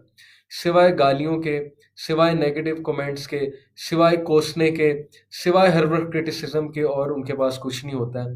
तो अगर आपकी नज़रों से उनके स्टेटसेस गुजर रहे हैं और उनकी चीज़ें शेयर हुई आपको नज़र आ रही हैं, तो हाइड कर दें। अनफ्रेंड अगर नहीं कर सकते तो हाइड कर दें। अपनी फेसबुक वॉल को पाक कर लें, अपने जो होम पेज है उसको साफ सुथरा रखें। ऐसे लोग की चीज़ें आपको नज़र आनी चाहिए जो पॉजिटिव बात कर रहे हैं, जो अच्छा व्यू दे रहे हैं, ओके, वगैरह वगैरह। हाँ, क्रिटिकल एनालिसिस करना एक अलग बात है, लेकिन that should be academic critical analysis. वो फुलिश क्रिटिकल एनालिसिस ना हो, गार्बेज ना हो, okay, because garbage in, garbage out, we know this. That's what cognitive school of thought says. Next school of thought, humanistic school of thought जो है, it says that personality is affected by मिसाल के तौर पे इंसान की जो अंदर की इनर मोटिवेशन होती हैं। हर इंसान में एक बहुत बड़ा इंसान है। मैं आपको आसान अल्फाज में समझाता हूँ ह्यूमनिस्टिक स्कूल ऑफ थॉट क्या है। इंसान के अंदर खुद कैपेबिलिटी है कि वो अपनी तकदीर खुद लिख सके, ओके, और वो अपनी पर्सनालिटी को खुद जो है वो चेंज कर सके। Basically humanistic school of thought talks about inner qualities, self motivation, self esteem, okay. वो जो अशरफ अल मखलूकात सॉरी, वो जो अशरफ अल मखलूकात वाला कॉन्सेप्ट है, वो जो खुदी वाला कॉन्सेप्ट है कि you don't need anyone else to motivate you, you are a self motivated person. And some of what they say is very motivational really, कि वाकई ही इंसान के अंदर खुद ऐसी ऐसी क्वालिटीज होती हैं कि इंसान चाहे तो कुछ भी कर सकता है। तो अपने आप को पहचानें, अपनी सेल्फ एस्टीम को बढ़ाएं। जब आपकी सेल्फ एस्टीम बढ़ेगी, आप खुद ब खुद अपनी लाइफ को कंट्रोल करेंगे, okay. So according to them, इंसान की जो इनर क्वालिटीज हैं जो दब चुकी हैं, जो इनर पोटेंशियल है जो दब चुका है किसी वजह से, किसी हालात की वजह से, उसको बाहर निकालें। जब वो बाहर निकलेगा, आप अपने आप से गुफ्तगू करेंगे, सेल्फ टॉक करेंगे, अपने आप को थपकी देंगे, शाबाशी देंगे, ओके। आहिस्ता आहिस्ता आपकी सेल्फ एस्टीम बढ़ेगी। आप ऐसे काम करेंगे जिसमें आप सक्सेसफुल हो रहे हैं, सेल्फ एस्टीम बढ़ेगी। आपको अप्रिसिएशन मिलेगी, सेल्फ एस्टीम बढ़ेगी। आहिस्ता आहिस्ता सेल्फ एस्टीम बढ़ते बढ़ते सेल्फ एक्चुअलाइजेशन की तरफ आ जाएगी, अब्राहम मैस्लो का जो कॉन्सेप्ट है, जो कि खुद ही का कॉन्सेप्ट है। और फिर आप इतने बरी हो जाएंगे, इंडिपेंडेंट हो जाएंगे लोगों से, प्रॉब्लम से इंडिपेंडेंट हो जाएंगे। कोई भी चीज आपको उस तरह से इफेक्ट नहीं करेगी जिस तरह से आम बंदे को इफेक्ट करती है। क्या रीजन है कि बड़े बड़े लीडर्स हर मुसीबत से गुजर रहे होते हैं, इन स्पाइट ऑफ दैट इनकी परफॉर्मेंस में कोई इफेक्ट नहीं आता। इन स्पाइट ऑफ दैट ये हर चीज को जो है वो हर चीज से गुजर बसर भी कर रहे होते हैं, और इनका काम भी चल रहा होता है, ठीक है, ये नॉर्मल एक्ट कर रहे होते हैं। These people have actually reach self actualization, जो कि सेल्फ एस्टीम की हाईएस्ट स्टेट है। और वो कैसे आई? इन लोगों ने खुद अपना इनर पोटेंशियल रियलाइज किया कॉन्फिडेंस के थ्रू, एस्टीम बिल्ड कर करके। Okay, so this is very interesting school of thought of how our personality is shaped up. फिर ट्रेट अप्रोचेस टू पर्सनैलिटी मैं आपसे डिस्कस करना चाहूंगा, बहुत इंटरेस्टिंग है। देखें, ट्रेट अप्रोचेस टू पर्सनैलिटी ये कहती है कि इंसान की पर्सनैलिटी में कुछ सर्टेन ट्रेट्स होते हैं जो बिल्ड होते हैं ओवर टाइम। और वो बिल्ड कैसे होते हैं? By interaction with different agencies. Okay, या कुछ बायोलॉजिकल ट्रेट्स भी होते हैं। मैं आपको 16 ट्रेट्स बताता हूँ और उनके ऑपोजिट ट्रेट्स भी बताता हूँ, और ये ट्रेट्स हर इंसान में होने चाहिए। और ऑपोजिट ट्रेट्स को भी हम डिस्कस कर लेते हैं कि ऑपोजिट ट्रेट्स क्या है। 16 पर्सनालिटी टेस्ट एक है, 16 फैक्टर्स, 16 पर्सनालिटी फैक्टर्स। ओके, ये क्वेश्चन है 16 पर्सनालिटी टेस्ट, ये एक वेबसाइट भी है, मैं आपको पढ़ के सुनाता हूँ। फैक्टर सिंबल ए है आउटगोइंग, और जाहिर है कि इसका ऑपोजिट है रिजर्व्ड। कुछ लोग आउटगोइंग होते हैं, कुछ लोग रिजर्व्ड होते हैं। उन्हें घर में रहना पसंद होता है, उन्हें ज़्यादा सोशलाइज करना पसंद नहीं होता। कुछ लोग को चैन ही नहीं आता, नींद नहीं आती जब तक वो सोशलाइज ना करें, आउटगोइंग ना हो। और ऐसे लोगों को जाहिर है कि क्वारंटाइन में बड़ा मसला हो रहा होगा। Personality symbol, factor symbol B is more intelligent and less intelligent. Again, कुछ लोग का आईक्यू बहुत ज़्यादा होता है, कुछ लोग का आईक्यू लो होता है। कुछ लोग एक चीज़ से वो चीज़ें अखज़ कर लेते हैं जो आम बंदा अखज़ नहीं कर पाता, which means that they are on a higher level of intelligence, okay, then others. Then personality factor, next personality factor is stable and emotional, and the opposite is nervy। कि इमोशनली वो स्टेबल होते हैं, उनकी personality में stability होती है, यानी हर बात में वो घबरा नहीं जाते हैं। और कुछ लोग नर्वी होते हैं, they become nervous, they become anxious, okay, at little things. ये पर्सनालिटी के ट्रेट्स मैं आपको बता रहा हूँ। ओके, एक साइड पे ये वाले ट्रेट्स हैं, दूसरी साइड पे इनके ऑपोजिट है। ऑपोजिट होने का ये मतलब नहीं है कि आप में को बहुत बड़ी खामी है। भाई, कोई भी नर्वस हो सकता है, कोई भी एंग्जियस हो सकता है, किसी की भी पर्सनालिटी नर्वी हो सकती है। उसके बहुत से फैक्टर्स हैं, उन फैक्टर्स को देखते हुए हमने उन चीज़ों को जो है वो रिजॉल्व करना है। ओके, नेक्स्ट, असर्टिव, एंड इसका ऑपोजिट है हम्बल। कुछ लोग बहुत असर्टिव होते हैं। ओके, असर्टिव से क्या मुराद है? स्पेशली जब वो लीडरशिप पोजीशन में होते हैं, वो कहते हैं कि ये काम होना चाहिए, ये डेडलाइन है, इस डेडलाइन में होना चाहिए, और इंशाल्लाह I will be following you up. और this is an assertive style. Okay, कुछ पेरेंट्स बहुत असर्टिव होते हैं, वो अपने बच्चों के सामने एक्सपेक्टेशंस रखते हैं, बिकॉज बचपन से उनकी पर्सनैलिटी ऐसी बिल्ड हुई है कि उनमें असर्टिवनेस बहुत ज़्यादा है। स्पेशली जो बंदा मैनेजेरियल पोजीशन पे, जब तक वो असर्टिव नहीं होगा, असर्टिव होने का मतलब रोबदार और बदतमीज नहीं है। जो रोबदार की डेफिनेशन हमारे कल्चर में वो नहीं है कि गर्दन में सरिया डाल के फिरते रहें और जिसको देखें उसको गाली भी दें और उसको जो है वो अच्छा खासा कोसें भी, बेइज्जती भी करें। असर्टिव होने का मतलब है कमांडिंग, कमांडिंग पर्सनैलिटी, कि आपने एक चीज कह दी है तो वो होनी चाहिए। Okay, on the other hand there are some people who are very humble. Okay, उनका लीडरशिप स्टाइल भी ऐसा होता है। दीज पीपल में से कि यार ये काम मैंने तुम्हें दिया है तो अगर हो सके तो कर लेना, देख लो, अगर कर सको तो कर दो, और 3-4 दिन में कर देना, फिर इंशाल्लाह ठीक है। वो इस तरह से कहते हैं। और ये अगला बंदा फिर थोड़ा रिलैक्स भी हो जाता है, वो ये सोचता है कि चलो अगर ना भी किया तो इसने कौन सा मुझे कुछ कहना है या डांट पड़ जानी है। सो ये भी पर्सनालिटीज का डिफरेंट होता है। कुछ लोग असर्टिव होते हैं, कुछ लोग हम्बल होते हैं। हम्बल होने का ये मतलब नहीं कि उसमें कोई खामी है, बस वो एक बड़ा हम्बल किस्म का इंसान है। और मैनेजेरियल लेवल पे खामी तो ज़रूर कह सकते हैं, लेकिन ये कोई ऐसा सच खामी नहीं है कि हम कहें कि इंसान ही अच्छा नहीं है। Happy go lucky, some people are happy go lucky. They find positivity in everything. They always want to be happy. Even when people are down, they try to be happy.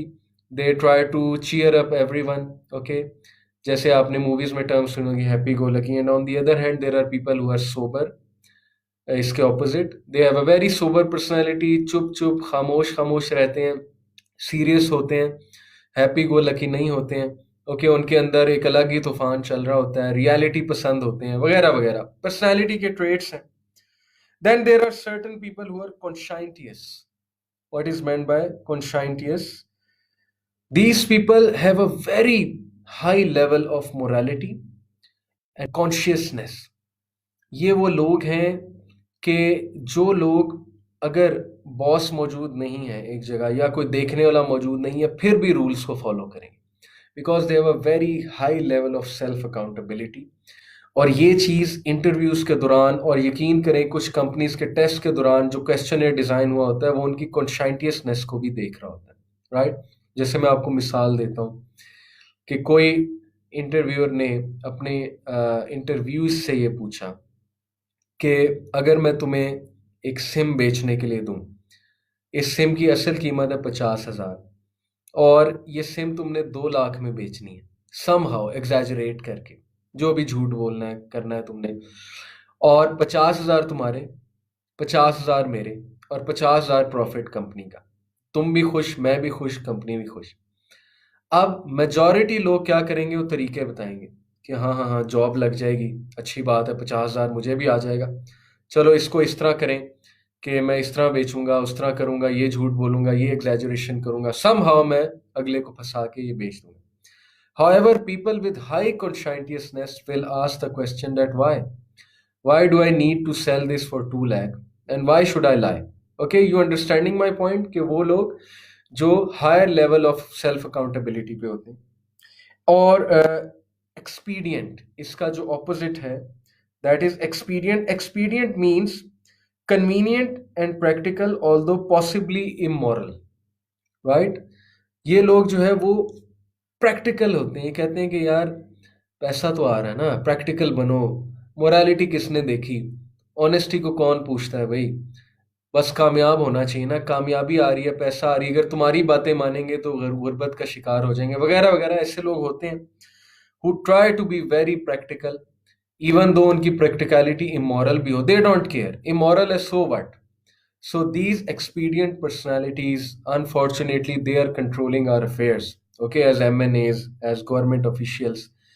So I hope you understand my point.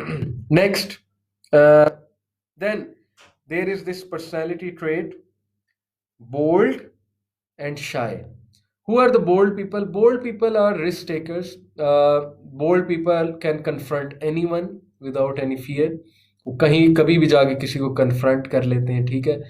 They know how to convey their point, but sometimes these bold people can be बदतमीज as well. And shy on the other hand, shy का यहाँ पे मुराद हया नहीं है, इस्लाम वाली shyness नहीं है। शाय से मुराद है कि वो अपने अंदर ही जज्बात को छुपाते हैं, वो बात नहीं कर पाते, और वो अपने पॉइंट को, they are not able to get across their point to the other person, right, and they are shy to face people, they are shy to talk in a gathering. ये पर्सनैलिटी की एक type होती है। Tender minded and tough minded.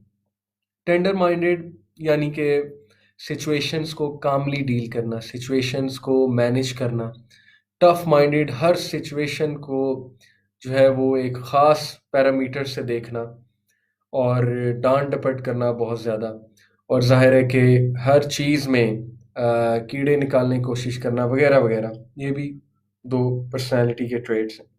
Suspicious and trusting. Suspicious से मुराद के बहुत ज़्यादा शक्की होना, उसके पीछे ही बहुत से फैक्टर्स होते हैं, चाइल्डहुड एक्सपीरियंसेस होते हैं, कुछ रिलेशनशिप्स से आप ट्रस्ट करके ब्रेक हुए होते हैं, तो आप खुद शक्की बन जाते हैं, सस्पिशियस बन जाते हैं, इजीली ट्रस्ट नहीं करते किसी पे, क्योंकि आपके बैड एक्सपीरियंसेस होते हैं। उन बैड एक्सपीरियंसेस को, उन अनरिजॉल्व कॉन्फ्लिक्ट्स को, अकॉर्डिंग टू फ्रूड, जो सबकॉन्शियस में रच बस गए होते हैं, उनको समहाउ आप सॉल्व नहीं कर पाए होते। ओके, तो वो चीज़ें आपकी पर्सनैलिटी में हमेशा रहती हैं और आपके बिहेवियर को, आपके एक्ट्स को बहुत ज़्यादा इन्फ्लुएंस करती हैं। So, suspicious का opposite है trusting. Some people are so trusting that they easily trust anyone. Okay? दिल के बड़े खूबसूरत होते हैं, इसलिए हर एक पे ट्रस्ट कर लेते हैं। ठोकरें भी खाते हैं, लेकिन इसके बावजूद भी ट्रस्ट कर लेते हैं।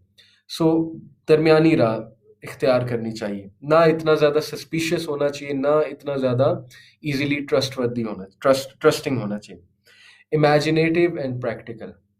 Okay, this is also one of the traits. Some people are so imaginative, and अल्लाह माफ़ करे, हमारे जो स्टूडेंट्स जो हैं इतने इमेजिनेटिव हैं कि वो एक अलग ही ख्याली पुलाव पकाते हैं कि मैं, जब उनसे कोई चीज़ नहीं हो रही होती ना, तो वो फिर एक ख्याली पुलाव पकाने लग जाते हैं कि अच्छा चलो ये छोड़ के मैं वेस्ट में चला जाऊंगा, वहाँ से फ़लानी डिग्री कर लूँगा, ये कर लूँगा, वो कर लूँगा, फ़लाने ये कर रहे हैं, या बिज़नेस कर लूँगा, आजकल सारे ये बिज़नेस कर रहे हैं तो मैं भी बिज़नेस कर लूँगा और इस बिज़नेस में बड़ा प्रॉफिट है। एक तो बात है ना कि ठोस प्लान होना आपके पास, वो एक अलग बात है, लेकिन सिर्फ एक चीज़ से जान छुड़ाने के लिए ख्याली पुलाव बनाना कि मैं ये कर लूँगा, मैं वो कर लूँगा, और असल चीज़ को छोड़ देना, ये भी एक डिफेंस मैकेनिज्म है कि असल चीज़ चूंकि अब आपसे हो नहीं रही, तो उस चीज़ को छोड़ के दूसरी चीज़ इख्तियार कर लेना। मैं कितने स्टूडेंट्स को जानता हूँ जिन्होंने ऐसे सब्जेक्ट्स ड्रॉप किए जो उनसे नहीं हो रहे थे, और ख्याली पुलाव बनाई कि मैं फ़लानी यूनिवर्सिटी में जाकर ये कर लूँगा, वो कर लूँगा। आज वो जो है वो कॉमर्स और बीबीए की डिग्रीज़ कर रहे हैं। हालाँकि उन्होंने सोचा ये था कि मैं वेस्ट में जाकर ये पढ़ूँगा, वो पढ़ूँगा, just because they dropped a subject. Having said it, जिसके पास ठोस प्लान है वो एक अलग बात है, ठीक है? मैं उसकी बात नहीं कर रहा। सब्जेक्ट ड्रॉप करने में कोई मसला नहीं है, लेकिन मेरा पॉइंट ये है कि एक चीज़ से जान छुड़ाना और ख्याली पुलाव बनाते रहना, और फिर एंड में वो चीज़ भी ना करना जिसकी आपने ख्याली पुलाव बनाई थी, क्योंकि आपके पास उस चीज़ के लिए भी हथियार नहीं है, वेपन्स नहीं है। आप उस चीज़ के लिए भी नहीं है। ओके, आपकी जो रिसोर्सेज हैं वो चीज़ करने के लिए भी नहीं है जिसकी आप ख्याली पुलाव बनाते रहें। सो इमेजिनेटिव इतना नहीं होना चाहिए, प्रैक्टिकल ज़्यादा होना चाहिए। ओके, इसका ऑपोजिट है being practical, actually talking to those people who have done this, learning from their experience, और ऐसी चीज़ों को फॉलो करना जो लॉन्ग टर्म में आपको फ़ायदा देंगे, शॉर्ट टर्म में फ़ायदा नहीं। ये तो शॉर्ट टर्म फ़ायदा ना कि मैं इस चीज़ को ड्रॉप कर दूँ, इस चीज़ से जान छुड़ा लूँ, ये चीज़ ना करूँ, वो चीज़ ना करूँ। और आजकल एक अजीब ही साइंस चली हुई है जिसमें मैं समझता हूँ मोटिवेशनल स्पीकर्स की बहुत गलती है, और सोचे समझे बगैर बात करते हैं। वो कहते हैं follow your dreams, follow your passion, अपने पैशन को फॉलो करो। मैं कितने लोगों को जानता हूं जिन्होंने इस सेंटेंस में अंधाधुंध एक्ट करते हुए अपनी वेल सेटल्ड जॉब छोड़ दी, अपनी वेल सेटल्ड डिग्रीज छोड़ दी, अपने थीसिस करना छोड़ दिए कि नहीं नहीं नहीं, मेरा तो पैशन कुछ और है, मुझे तो इसमें मजा ही नहीं आता। And today they are crying, and today they know कि उन्होंने कितनी बड़ी मिस्टेक की है। व्हाई? बिकॉज वही बातों में आके, भाई ज़रूरी तो नहीं है कि आपको जिस काम में मज़ा नहीं आ रहा वो आपने करनी नहीं है। आपने जो है अपनी फैमिली नहीं पालनी, आपके साथ सिर्फ क्या आप मुंसलिक हैं या कोई और भी मुंसलिक है? आपके बीवी बच्चे मुंसलिक हैं, उनका क्या कसूर है? आपके माँ बाप मुंसलिक हैं, उनका क्या कसूर है? भाई आपने इतना बड़ा रिस्क लेना है तो उनका ख्याल करके ले। Okay, so yes, we can follow our passion, इसमें कोई हर्ज नहीं है, we can follow our dreams, but दो चीज़ें। First, be sure that your dreams and your passion is aligned with Islamic philosophy, okay, is aligned with Sharia। ये गालिबन पर कोई मुझे बताएगा कि मेरी वीडियो और ऑडियो जो है वो आ रही है, क्योंकि I think it has been stopped. So can someone tell me कि मेरी वीडियो और ऑडियो क्या आ रही है? Let me check as well.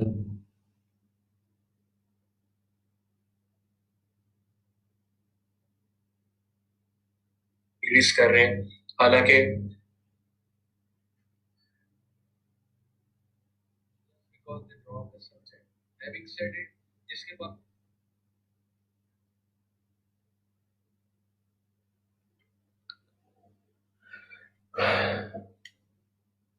Okay, I think we are back live. There has been some interaction. अगर कोई कमेंट कर दे यहाँ पर अभी कि क्या बीच में ट्रांसमिशन जो है वो ब्रेक हुई थी, और क्या आप सब मुझे सुन सकते हैं? अगर कोई कमेंट कर दे, आई विल बी ग्रेटफुल.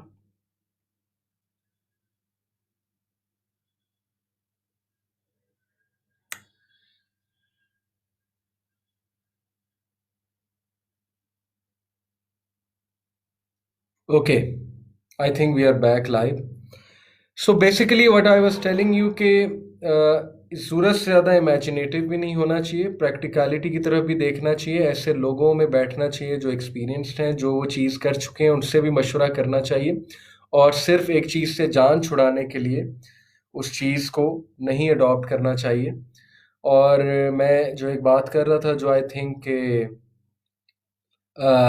बीच में ब्रेक भी हो गई थी गालिबन, कि आजकल एक नया मसला जो चला है, follow your passion, follow your dreams का. मोटिवेशनल स्पीकर्स कहते हैं, लेकिन उन्हें एहसास नहीं होता कि वो किस ऑडियंस से कहते हैं. ज़रूरी नहीं कि आप लाइफ में वही चीज़ करें जिसमें जो आपका पैशन है, या जिसमें आपको बहुत ज़्यादा मज़ा आ रहा है. मैं कितने ऐसे लोगों को जानता हूँ जिन्होंने इस बात पे अंधाधुंध अमल करके अपनी well settled jobs, well settled carriers और वेल सेटल्ड स्टडीज़ जो हैं वो छोड़ दी, और आज वो लोग पछता रहे हैं. तो इसलिए यू हैव टू सी कि प्रैक्टिकल क्या है. Okay, yes, you have to follow your passion, you have to follow your dreams, but you have to be sure कि your dreams and your passion is number one aligned with शरिया. अगर किसी का passion ही गलत है, शरिया के against है, और similarly अगर किसी का पैशन दूसरों को नुकसान पहुंचा रहा है, उसकी फैमिली वाले को मसले में डाल रहा है, तो उसे सोचना चाहिए. सेल्फ ऑब्सेस्ड इतना नहीं होना चाहिए. मैं आपको मिसाल देता हूँ कि मेरे एक स्टूडेंट ने मुझसे कहा कि वो एक्टिंग कैरियर अडॉप्ट करना चाहते हैं. तो उसके फादर काफ़ी गुस्से हुए इस बात पे. उन्होंने कहा कि इनसे बात करें, चूँकि वो इस्लामिक घराने से हैं. तो मैंने बड़े आराम से उसकी बात सुनी, बड़े प्यार से बात सुनी. मैंने उसे एकदम से डिस्करेज नहीं किया. तो I know he is a very good actor, he has taken trainings in different theatres A levels में. हाउएवर मैंने उसको कुछ क्वेश्चंस पुट फॉरवर्ड किए. I made him think, and he was able to think, he was able to see it all practically. I said कि देखो, मसला acting से as such इतना नहीं है कि हम तुम्हें ये कहें कि नहीं नहीं नहीं तुम बर्बाद हो जाओगे, हराम काम है, ये है वो है. What I said to him was के प्यार से मेरी बात सुनो, गौर से लॉजिकली मेरी बात सुनो. असल में ये जो इंडस्ट्री है, मीडिया, ये जो एक्टिंग की इंडस्ट्री है, उन लोगों से पूछो जो इस इंडस्ट्री से मुंसलिक हैं, राइट. यू विल सी कि वो लोग तुम्हें बताएंगे कि it is a dark world basically. और लिटरली तुम्हें इस वर्ल्ड में एंटर होने के लिए बहुत सी अपनी रिलीजियस वैल्यूज़ को, मॉरल वैल्यूज़ को सेक्रीफाइस करना पड़ेगा. और सेक्रीफाइस नहीं तो दाव पे तो लगाना पड़ेगा, पक्की बात है. तो क्या तुम रेडी हो इतना बड़ा रिस्क लेने के लिए इस इंडस्ट्री में? जब तुम जाओगे तो मुझे छोटी सी बात हो कि इस इंडस्ट्री में इन रहने के लिए तुम्हें शो ऑफ बहुत करना पड़ेगा. तुम्हें हर वक्त ऑन योर टोज रहना पड़ेगा, बिकॉज इतना कंपटीशन है. तुम्हें ऐसे ऐसे एक्ट्स करने पड़ेंगे जो एक्ट जेब नहीं देते एक मॉरल वैल्यूज वाले इंसान को. तुम्हें पार्टीज का हिस्सा बनना पड़ेगा. तुम्हें जो है वो जाहिर है कि हर तरह के बंदे के साथ डील करना पड़ेगा, बैठना पड़ेगा. So are you ready to sacrifice all that you have, so many values? क्या तुम वाकई आखिरत को दाव पे लगाने के लिए रेडी हो? इसलिए मैं जब उससे ऐसे क्वेश्चंस पूछे, कुछ उसे लाइफस्टाइल इमेजिन करवाया, सेलिब्रिटीज का लाइफस्टाइल जो है जिसमें बहुत स्ट्रेस भी होता है, एक स्ट्रेसफुल लाइफस्टाइल है जिसमें कट थ्रोट कंपटीशन है, जिसमें sometimes you have to resort to backbiting, sometimes you have to resort to negative competition, right? Or definitely sometimes you have to resort to such things which go against sharia. Are you ready for all this? So he was able to think. तो definitely हमने अगले को practically सोचने पर मजबूर करना हमें चाहिए, अगले को practically. Okay, so imaginative, this is imaginative thinking कि मैं एक्टर बन जाऊंगा, मैं सिंगर बन जाऊंगा, सिंगर्स को देख देख के शौक हो गया. But practically speaking, this is not easy. वो जो दुनिया है जहां पर आपको घुसने के लिए, एंटर होने के लिए क्या क्या करना पड़ता है, वो कोई छुपी हुई अब बातें नहीं है।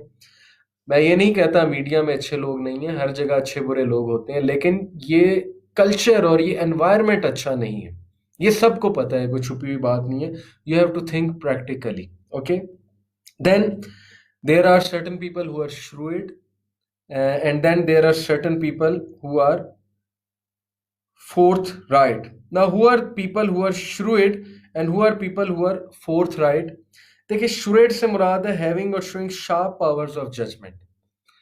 Some people, because they have gone through certain experiences, उनकी ग्रूमिंग कुछ ऐसी हुई है कि वो shrewd हैं, they are very good people, very good judge, they can judge things, okay, उनकी जजमेंट बहुत अच्छी है, बिकॉज उनके पास वो टूल्स हैं जज करने के। एंड व्हाट बेटर देन इस्लाम, कुरान इस फुरकान अल Furqan.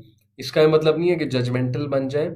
They are able to जज situations, they are able to जज people, they are able to recognize between a good friend and someone who is using them, okay? And then there are certain people who are forthright. And who are those people forthright?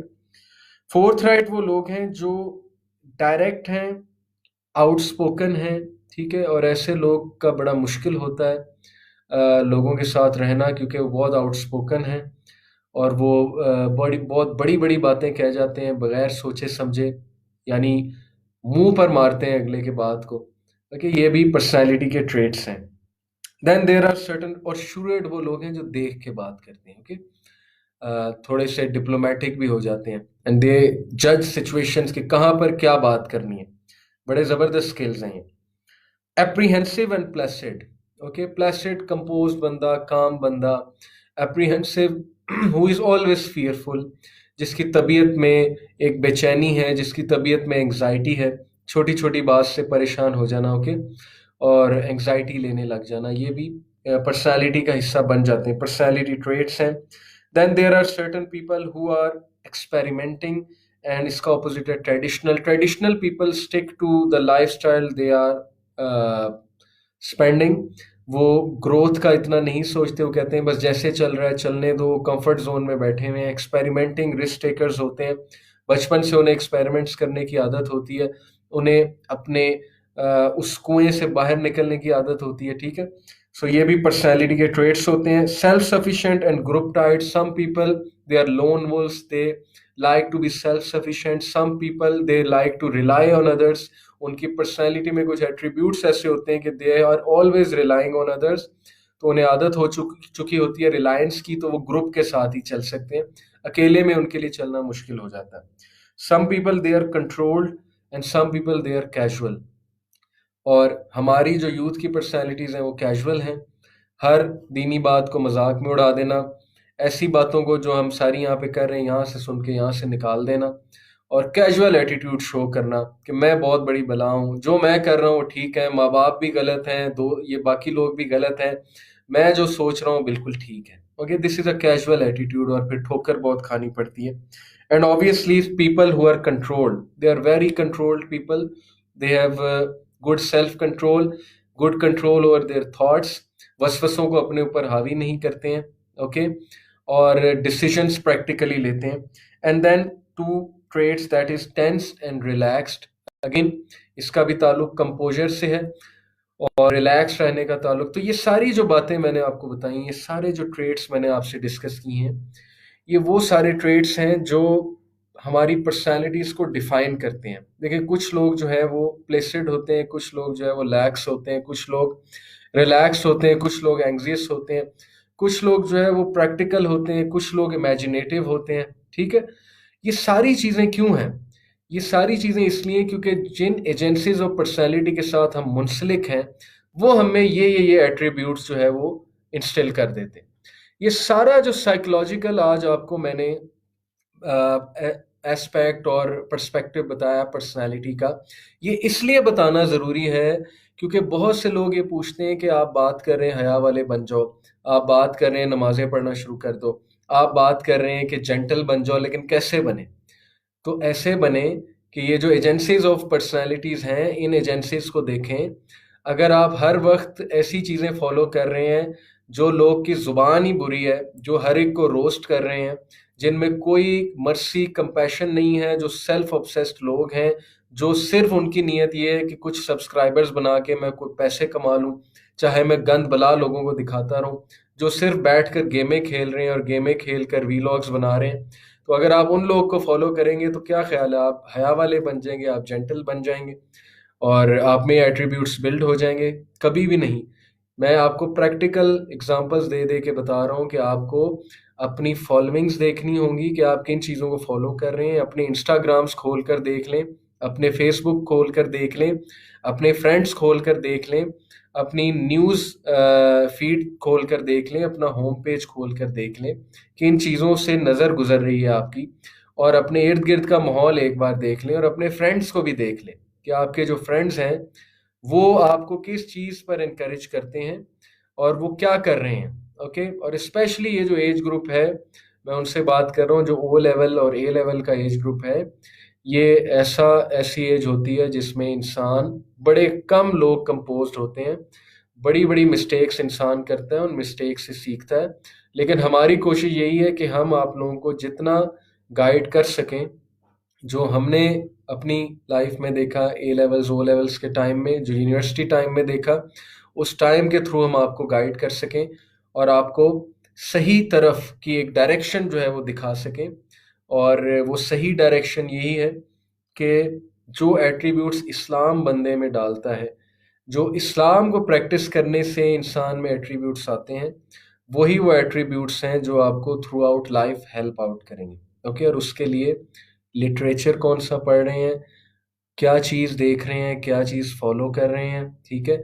और अगर आप किसी चीज़ को बहुत ज़्यादा ही देख रहे हैं तो उसको फिर आप काउंटर कैसे कर रहे हैं। Okay, so all these things you need to see. ये है प्रैक्टिकल। दोबारा रिवाइज करते हैं। सबसे पहले मैंने साइकोडायनामिक अप्रोच टू पर्सनैलिटी बताई, जो ये कहती है कि हमारा सबकॉन्शियस हमें बहुत इफेक्ट करता है। हिडन डिज़ायर्स जो हैं हमारी, जो चाइल्डहुड में कुछ हादसात की वजह से, कुछ कन्फ्लिक्ट्स की वजह से, कुछ अनरिजॉल्व कॉन्फ्लिक्ट्स की वजह से हमारे अंदर जो एक गुबार बिल्ड हुआ होता है, हमारा जो शैडो सेल्फ है, जो छुपा हुआ सेल्फ है, जो हमने अभी तक दुरुस्त नहीं किया है, रूट प्रॉब्लम को हमने एड्रेस नहीं किया, वो चीज़ें बार बार हमारे डिसीजन मेकिंग में, हमारी पर्सनैलिटीज़ में हावी होती हैं। So we have to first resolve them. मैं आपको छोटी सी मिसाल देता हूँ। मिसाल के तौर पे, अगर किसी का ये पर्सपेक्टिव बन गया है कि दुनिया में अच्छे लोग नहीं हैं और सब दो नंबर है और दुनिया में कोई प्यार मोहब्बत एग्जिस्ट नहीं करती, तो उस बंदे का साइकोडायनामिक अप्रोच टू पर्सनैलिटी के मुताबिक मसला ये है कि उसकी अपने फादर के साथ कभी नहीं बनी होगी, या उसकी अपने सिबलिंग्स के साथ कभी नहीं बनी हुई, या उसके अपने ब्लड ने उसे धोखा दिया होगा, राइट, या जिसके साथ वो बहुत ज़्यादा अटैच होगा उस बंदे ने उसका दिल तोड़ा होगा। वो चीज़ अभी तक रिजॉल्व नहीं हुई। ओके, और उसको उम्मीद दिलाने की ज़रूरत है, उसको अच्छे इंसान दिखाने की ज़रूरत है और उसको ये रिजॉल्व कराने की ज़रूरत है कि इट्स ओके, हादसा हो जाता है, ये टेस्ट और ट्रायल है अल्लाह की तरफ से। और देखें इस्लाम किस तरह रिजॉल्व कराता है। इस्लाम कहता है फॉरगिव करो, एंगर को जाने दो, अपनी इन नफरतों को छोड़ दो। अगर किसी ने तुम्हारे साथ बुरा कर दिया तो ये अल्लाह की तरफ से टेस्ट और ट्रायल था। सोचें इस्लाम इंसान को किस लेवल पे जाके उसके अनरिजॉल्व कॉन्फ्लिक्ट्स को सॉल्व कराता है, राइट। तो ये है साइकोडायनेमिक अप्रोच टू पर्सनालिटी। और जहाँ तक कॉग्निटिव अप्रोच टू पर्सनालिटी, वो ये है कि garbage in garbage out, simple as that. कि जो चीज़ आप देखेंगे, जो चीज़ आप पढ़ेंगे, जिस भी पॉजिटिव चीज़ के साथ आप मुंसलिक होंगे वो आपकी पर्सनैलिटी को अफेक्ट करेगी। नेगेटिव के साथ होंगे वो आपको नेगेटिव बना देगी, पॉजिटिव के साथ होंगे पॉजिटिव बना देगी, क्योंकि it's all about your thoughts. और ह्यूमनिस्टिक अप्रोच टू पर्सनैलिटी के इंसान के अंदर बहुत पोटेंशियल है, उस पोटेंशियल को रियलाइज़ करो, दूसरों को कोसना छोड़ दो कि मेरी ग्रूमिंग सही नहीं हुई, मैं अच्छे स्कूलों से नहीं पढ़ा, या मुझे अंग्रेज़ी नहीं आती, मैं अच्छे इंस्टीट्यूट से नहीं पढ़ा, या जो है वो मेरी किस्मत ही ऐसी है, या हमारे घर का माहौल नहीं अच्छा था। ये बातें ह्यूमनिस्टिक साइकोलॉजी के मुताबिक लूजर्स करते हैं। ओके, हर बंदे के अंदर एक बला का पोटेंशियल है, उस पोटेंशियल को निकालो, अपनी सेल्फ एस्टीम को बढ़ाओ, सेल्फ एक्चुअलाइजेशन को रीच करो, कि खुद ही को रीच करो। और ये भी बड़ा इंटरेस्टिंग पर्सपेक्टिव है साइकोलॉजी का। और फिर मैंने आपको बिहेवियरल पर्सपेक्टिव बताया साइकोलॉजी का, पर्सनालिटी बिल्डिंग का, कि हमारा एनवायरनमेंट बहुत ज़्यादा अफेक्ट करता है हमारी पर्सनालिटीज़ को। और फिर मैंने आपको ट्रेट अप्रोच टू पर्सनालिटी बताया कि सर्टेन ट्रेट्स इंसान में ओवर टाइम बिल्ड हो जाते हैं because of various reasons, social interactions and these agencies of personality.